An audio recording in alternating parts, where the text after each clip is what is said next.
and so we're holding on to those things that we think are going to be our safety nets. Yeah. And honestly, they cripple us.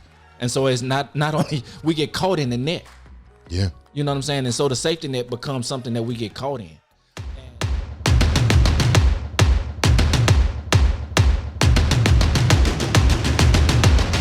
What's going on, everyone? Welcome to Deep MCs, the podcast that seeks to push meaningful conversation to a whole new level.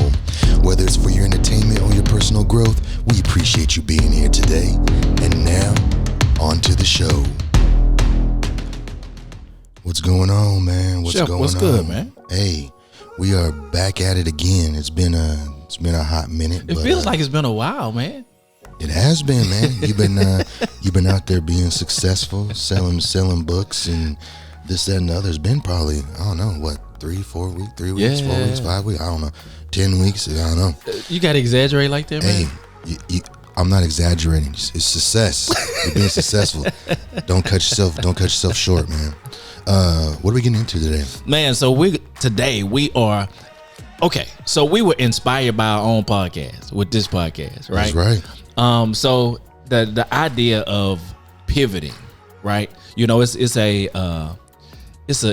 a word that we've heard quite a bit kind of during COVID and all these other kind of things, because, businesses were going, they had to figure out some other way to do business because the way that we're currently doing it just wasn't working, right?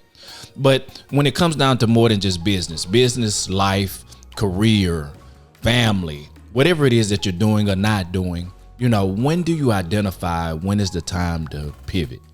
Yeah, man, that's a hard one. I think it's definitely very hard on an individual level to figure out what that pivot point is, especially when you think about all the things that you're told throughout your life. Never giving up and staying consistent, and the payoff will come when you put in the hard work, everything else, right? So identifying that pivot point is hard. Speaking of pivot, I pivoted into a new watch. Shout out Casio G-Shock USA. Thank you guys, GAB 2100. But I pivoted the whole conversation into selling shit, but to an advertisement. To an advertisement. So you got to pivot. But I think it is difficult because on an individual level, you do think about all those things, and you think about, am I headed down the right path? Mm-hmm. But at the same time, you get comfortable doing the same thing, and you don't want to shake up a good thing that's going for you. The thing is, you say that, and a million things run through my mind, right? Because that good thing is almost sometimes a scapegoat for the great thing. Oh, for sure. You know what I'm saying? Because that good thing will fool us into believing that this is all it is, right? This is the best it's gonna get. I've arrived, right? And that good thing is enough. I'm paying my bills. I have a little bit in my savings account. Yeah. I'm doing, I can eat. I can go out to eat every now and then, and hang out. Maybe I can take me a vacation once a year. Yeah, once a year at least. Jump on me a cruise. They discount it right now, so let me give me a cruise in. Get on there and get COVID. Right, come back hacking, man. Yeah. But that good is almost, man, a stifling thing for the great. Yeah. And what is have you ever had a moment or something happen or some type of light bulb pop on that says, you know what, this is good, but this is the wrong thing? Yeah, every day of my life. No, I mean, that's why we're here now. That's why we're making changes. That's why we're doing the things that we do. Going into what you said, though, I think also something that people need to think. Here I am. I'm always I gotta be the doom and gloom guy. It's okay. All the fucking time, though. I kind of enjoy it. I don't know, but we're gonna pivot. We're gonna find a way to off of that, right? But the backside of that pivoting, right?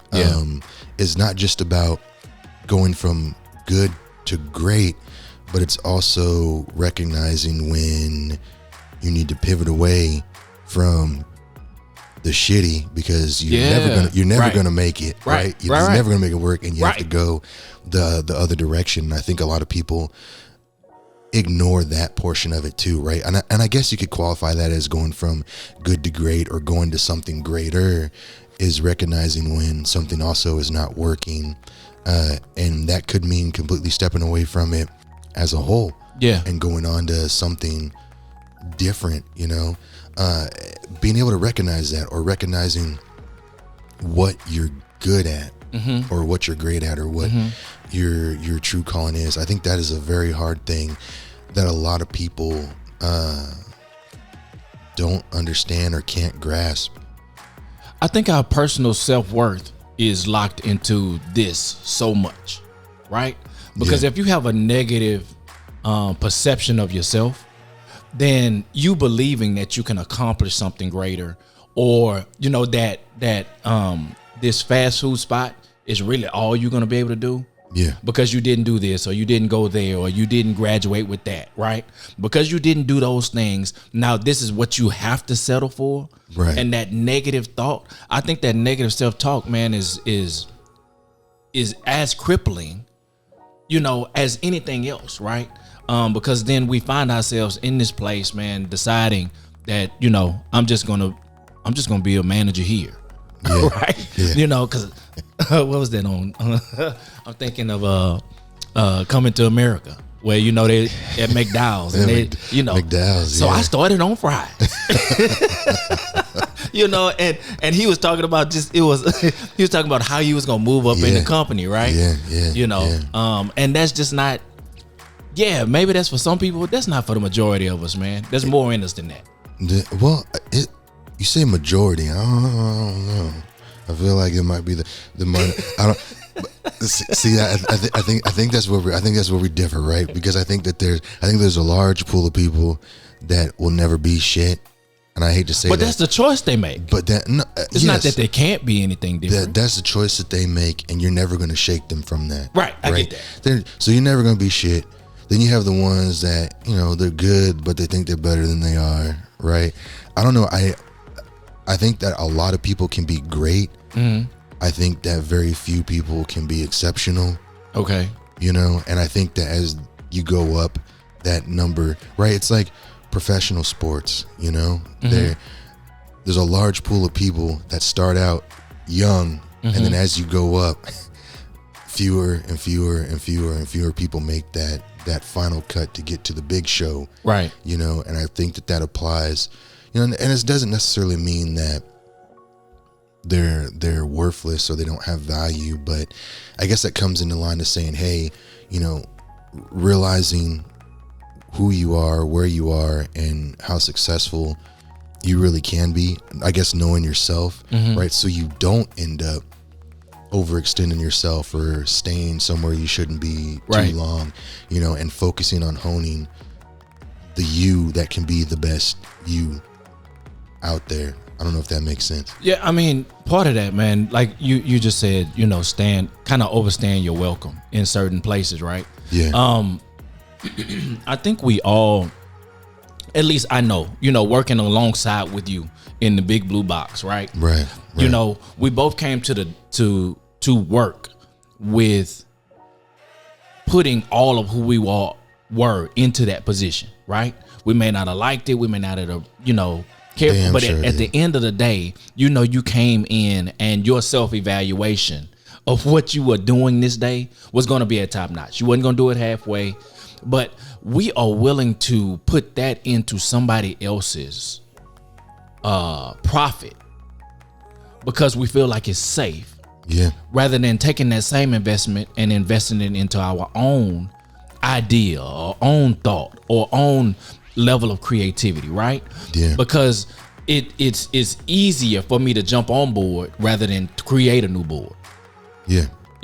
But I think, hopefully in going through these situations, we get a little more independence. Like even this, right? This was something brand new. Yeah. We didn't know where to start or how to start, right? We had bits and pieces, and so we pull those pieces together, and here we are over a year in, and we're a little better than when we started. Shit, I think we're a lot better than where we started. Oh, a lot better. Now we need to pivot into booty videos on the TV and getting that algorithm up, coming soon. Right? No. But you said something, and I think that, so it's going to go down two different avenues. Okay. So you talk about settling in to the job, this, that, and the other. Is it though? I guess I don't know how you'd say this. Excuse me. I don't want to say that we are very creative people. I get. So for me, if anybody knows me, anything that I produce, I don't like. It's not. I could. It's just inherent. Someone else can say, "Oh my God, that's the most amazing thing," and I'm like, "No, it's fucked up because this is wrong. This is wrong. This is wrong. This is wrong. Right. This is wrong." That's the type of person that I am, and same thing with you. Like we talk about, we're talking about earlier about the other project we're working on, and we're just not gonna make changes, right? But in your mind, it's like, no, okay, I need to do this and this and this, and that's not necessarily always a procrastination thing as much as it is we feel that we can do better. Yeah, I got you. Right? Mm-hmm. So that being said, and I'm going down a long road to get there, like that being said, I don't feel that everybody operates on the same level. And I guess how, for the people out there, how can you identify your quality of content, your ability to be able to produce whatever it is you're producing, right? Because you have people out there that have a ton of will, but no creativity, no skill, no anything, right? And that's what's out. Like, I don't want to be like, oh, well, we're the fucking greatest people ever, right? But I've seen your work and I've seen your drive. I don't really produce a lot of stuff, but you know how I work. Yeah. And if we're going to do it, we're going to do it. There's some people out there that say they want to do it, but they don't have the ability to do it. And I don't want to be, we say, oh, well, hey, invest in yourself. There's some people out there, God damn, you guys have all the drive in the world, but you don't need to be. You know what I'm saying? Yeah. So how do you find out? How do you find out if that's for you? I got you. So I think we mentioned this one time before, right? We went to the gun range, right? You and I went to the gun range. Yeah. And you were helping me, right? To adjust. Yeah. But the only way you were able to help me adjust is when I shot. Right? If I didn't pull the trigger, then there was nothing for us to look at, to pull the paper in and say, okay, this is where you were aiming, but this is where you hit it, right? So in order to get from there to here, this is what you need to do, right? And so there are going to be some things that we are going to not know how to pull the trigger on. But at some point, you have to pull the trigger. Because if we just do ready, aim, fire, ready, aim, we'll aim, we'll get ready, and we'll aim. And then we're like, okay, that's not it. Okay, that's not it. Okay, that's not it. And you never shoot. If you never shoot, you never have anything to adjust to. True. So it once that bullet goes, boom, it hits something or not.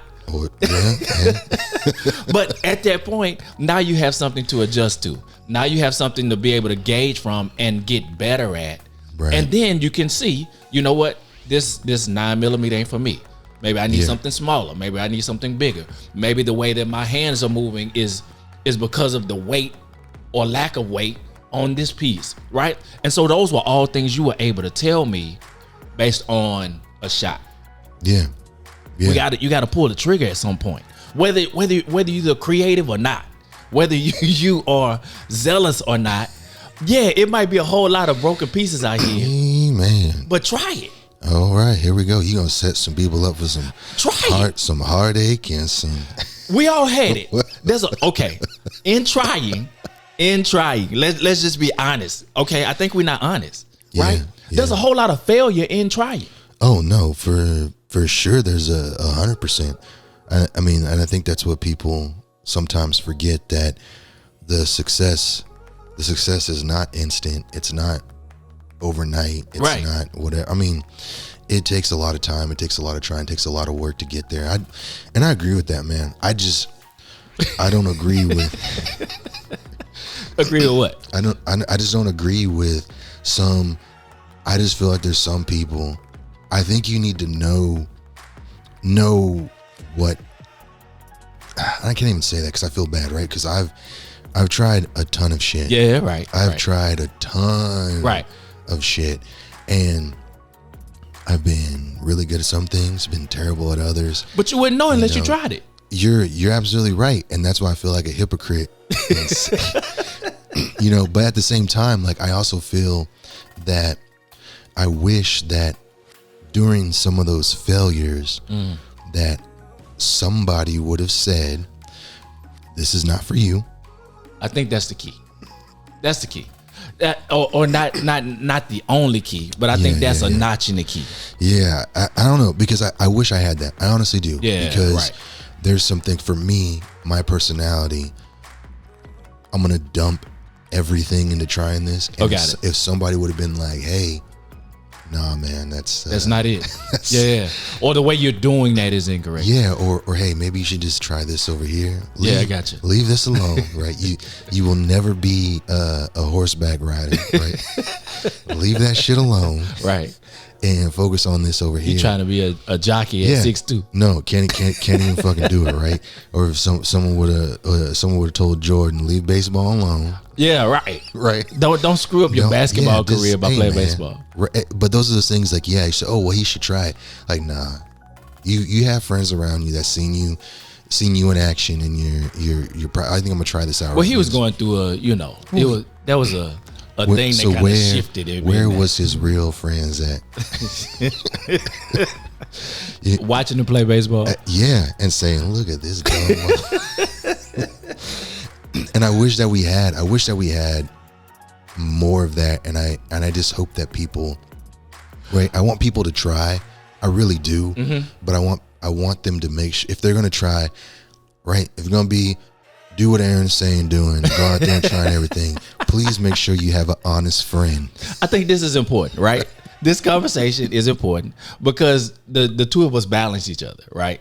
So hopefully, right, before you just throw all of your finances and throw all of your time and all of your energy into somebody or something, rather, run it by somebody that you trust. Please, God, run it. Run it by somebody that you trust, that, maybe is even partnering with you on this thing, somebody you can balance this thing off of. Because wisdom, you know what I'm saying? I think wisdom from previous experience or somebody who's gone through it, a mentor is always a good place to find someone. You know what I'm saying? So to have a personal mentor, whether it's in business, you can have several. One in business, one in marriage, one in wherever, as a father or whatever these things are. I think it's okay. I think it's wise to seek out people who have gone through some of these situations and who can help you alleviate some of these misfires. Right. And going through the thing. When I needed I don't know if y'all know this or not, but when I needed a gun, I went to somebody that I knew that had a lot of experience. And so now the cat's out of the bag, but I went to somebody specific because I knew beyond a shadow of a doubt that I was gonna get every spec. I was gonna get the weight limit. I was gonna get the recoil. I was gonna get the how far this can go. How wide the spread is gonna be on the bullet. I knew I was gonna get all of the information that I was not gonna remember, but I knew I was gonna get it. I knew I was gonna get it. No, but what you're saying is huge, and I think about even not just to keep someone from misfiring, but also you get great things from it. And I think about the times that, like, I've worked with you, even the very first project, way back when, I had ideas in my head, but seeing you take my ideas and adding your own thing to it and then presenting it back to me only helped spawn my creativity even more in that process. And that's something that I never would have had had I not talked with you, had I not worked with you, had we not gone over those things, I never would have had it. Yeah. Because that thought wasn't there yet. It wasn't implanted yet, right? Or it wasn't unlocked yet. So being able to have someone for that you can trust and that you can go to and say, hey, this is my idea. This is how I feel. What do you think? And getting that honest feedback is huge, because it can just help take it to that next level, right? I mean, obviously, yeah, some things you can do on your own, but it does help. Yeah, I mean, right, it's almost, there's some basics. There's one big basic thing I think that is most important in any relationship, whether it's business, whatever. It's all communication, right? Oh, yeah. You hear that all the time, right? And so Shepard and I weren't talking about that initial project. We were just communicating about what we were into and what we liked and all of these kind of things. And then out of that communication came, okay, well, I have this idea. Out of this communication came, okay, well, I may be able to help you with that. Yeah. And so it's in that type of communication. So that is one of the things that I think is very important and that I know I need to work on. Because I can be the guy in the middle of a room, engaged in conversation, but by myself. Okay, I can be that guy that looks like I'm part of it. I'm doing it, but actually I'm really checked out. I'm not engaged in any of this, but I can look the part. Yeah. Right. Yeah. And so I'm not communicating effectively in a way that my open door is right there. That person has the answers, but because I'm not really engaged, I didn't hear the cue, or I didn't hear that moment, right? Yeah. And so, I mean, I think that's part of it too, man, is that communication. There are people around you in your circle of influence who may not have the answer, but they may know somebody that has the answer. Yeah. They can open that up for you. They can open the door. They can open that door for you. Right? Yeah. We talked about it earlier in another project, right? Yeah. Here's an opportunity. Maybe they might not be the person that you utilize, but they could be the person that introduces you to the person. That's all it takes. Right. That's that networking, Yeah, right. That's the networking. I guess, I don't know, going back to kind of what we said about pivoting. The pivot, right? When is the initial sign? When do you feel that initial sign is, right? When do you feel, hey, I guess, I don't know, I guess you'd have to be individual. I don't know. But if you're, whatever project you're working on or whatever relationship you're working on or whatever, how can you tell when it's time to move, right? So how do you figure that out? I'll use the job, right? Because that's the easiest example for me to use without getting in too much trouble. Right. Okay. And that pivot, I was miserable. So yes, I was still working, still going in, still doing this, but there was something that was saying, man, this is no longer fulfilling. This is not it, right? And I can't see myself doing this, making this a lifelong career. I can't, these people that are retiring from here and getting these 50-year pins. I was like, you know what? No, that's not going to be me. Yeah, I would like to pick from the catalog and find me something nice. Get yourself a Bowflex or a Traeger grill or a TV or whatever the fuck it is. For my 25 years of service, right? And I'm looking at that and I'm like, this sounds good, but no. And so my energy starts to work into that situation. It starts to work into like, I'm dreading coming to work now, right? And I just really don't want to be here. And so the pivot is something starting to tell me that open your eyes, look around. Is there something in that journal you've been writing for the last 10 years about your dreams and goals? Is there something you love to do, something you went to college for that you're not doing right now? Right? Did somebody bring an idea to you last week and you thought, oh, that might be pretty cool? And you have the resources to invest in it, but you're, I don't know. My 401k is kind of tight right now, And so we're holding on to those things that we think are going to be our safety nets. Yeah. And honestly, they cripple us.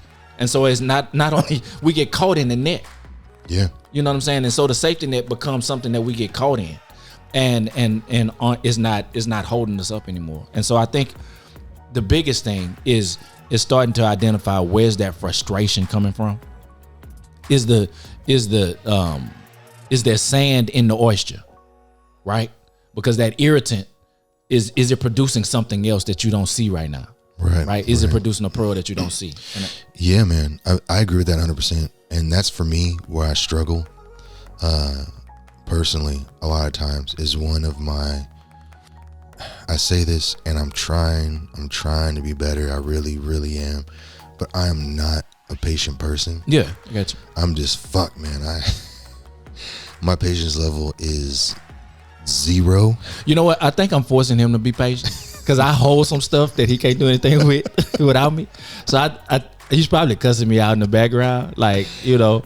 No, but it's good and it's bad, right? So I do need to be more patient because it's only going to help me personally and professionally all the way around, because it's like you can't do everything by yourself, right? And everything takes networking, everything takes time, everything takes relationships, and those things aren't built instantaneously. Not everybody thinks the way you do, and that's why you're able to get the outcomes that you do, et cetera, you know. But for me, like I said, it is hard because I'm not patient. I don't like to wait for that irritant to see I got you. what's there, right? And I think a lot of people are like that, but me. So you're trying to flush the irritant out? More so, yeah. I'm like, get the fuck out of here so I can see, right? So I go back to doing what I'm doing. Yeah. You know, and if it doesn't work, and it like this podcast has been a very trying episode of my patience, right? Because you want to instantly be successful. You want to instantly be whatever you want. Okay, we started off with one camera and this, and now I want to be 10 cameras and lights in the roof in and the studio colors and laser beams flying off and everything else, right? And it takes time to get there. But no, I want it now. But then the thing is, right, if you had it now, it would have no effect, right? Because you don't have that following. There's very few minimum people that are going to be able to appreciate all of the time going forward that you have with that, right?